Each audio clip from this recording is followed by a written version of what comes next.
ವಾಪಸ್ ಕರ್ಕೊಂಡು ಹೋಗಿದ್ದಾರೆ. ಇಲ್ಲಿ ಪ್ರಶ್ನೆ ವಾಪಸ್ ಕರ್ಕೊಂಬರ್ತಕ್ಕಂಥ ನಿಟ್ಟಿನಲ್ಲಿ ಕೇಂದ್ರ ಸರ್ಕಾರದಲ್ಲಿ ಮೊದಲಿಂದಲೂ ಇಂಥ ಸಂದರ್ಭಗಳಲ್ಲಿ ಮುಂಜಾಗ್ರತೆ ಕ್ರಮ ತೆಗೆದುಕೊಂಡಿರ್ತಕ್ಕಂಥದ್ದು ನಾವು ನೋಡಿದ್ದೇವೆ. ಹಲವಾರು ರೀತಿ ಯಶಸ್ವಿಯಾಗಿದೆ. ಹೊರದೇಶಗಳಲ್ಲಿ ಇಂಥ ಸಂದರ್ಭದಲ್ಲಿ ತಕ್ಷಣಕ್ಕೆ ಸ್ಪಂದಿಸ್ತಕ್ಕಂಥದ್ದು ಕೇಂದ್ರ ಸರ್ಕಾರ ಮಾಡ್ಕೊಂಡು ಬಂದಿರತಕ್ಕಂಥದ್ದು ನೋಡಿದ್ದೀರಿ.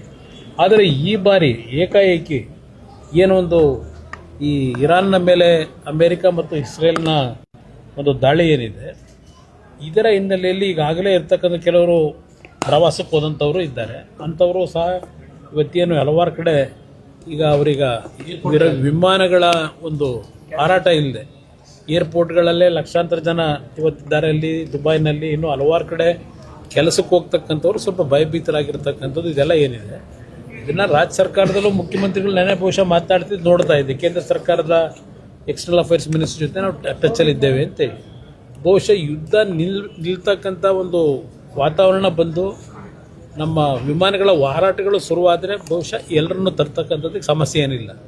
ಆದರೆ ಹಲವಾರು ಭಾಗದಲ್ಲಿ ಕನ್ನಡಿಗರು ಇವತ್ತು ಏನು ಉದ್ಯೋಗ ಮಾಡ್ತಾ ಇದ್ದಾರೆ. ಇವತ್ತು ಬೆಳಗ್ಗೆನೂ ಸಹ ನನ್ನ ಕೆಲವು ಸ್ನೇಹಿತರು ಫೋನ್ ಮಾಡಿದರು, ನೀವು ಏನು ಗಾಬರಿ ಆಗೋದು ಬೇಕಾಗಿಲ್ಲ, ಅವ್ರಿಗೆಲ್ಲರಿಗೂ ನಾವು ಊಟ ತಿಂಡಿ ವ್ಯವಸ್ಥೆಗಳನ್ನು ಮಾಡಿದ್ದೇವೆ ಅಂತಕ್ಕಂಥದ್ದು ಕೆಲವು ಸ್ನೇಹಿತರುಗಳು ಬೆಳಗ್ಗೆನೂ ನನ್ನ ಜೊತೆ ಚರ್ಚೆ ಮಾಡ್ತಾಯಿದ್ರು.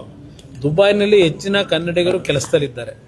ಅದರಿಂದ ಸ್ವಲ್ಪ ಮಟ್ಟಿಗೆ ಒಂದು ಅವರೆಲ್ಲರೂ ಈ ಸಂದರ್ಭದಲ್ಲಿ ಅವರಿಗೆ ಧೈರ್ಯ ತುಂಬಿ ಅವರ ಒಂದು ಊಟ ತಿಂಡಿ ವ್ಯವಸ್ಥೆ ಮಾಡಿದ್ದೇವೆ ಅಂತಕ್ಕಂಥದ್ದು ಹೇಳ್ತಾ ಇದ್ದಾರೆ.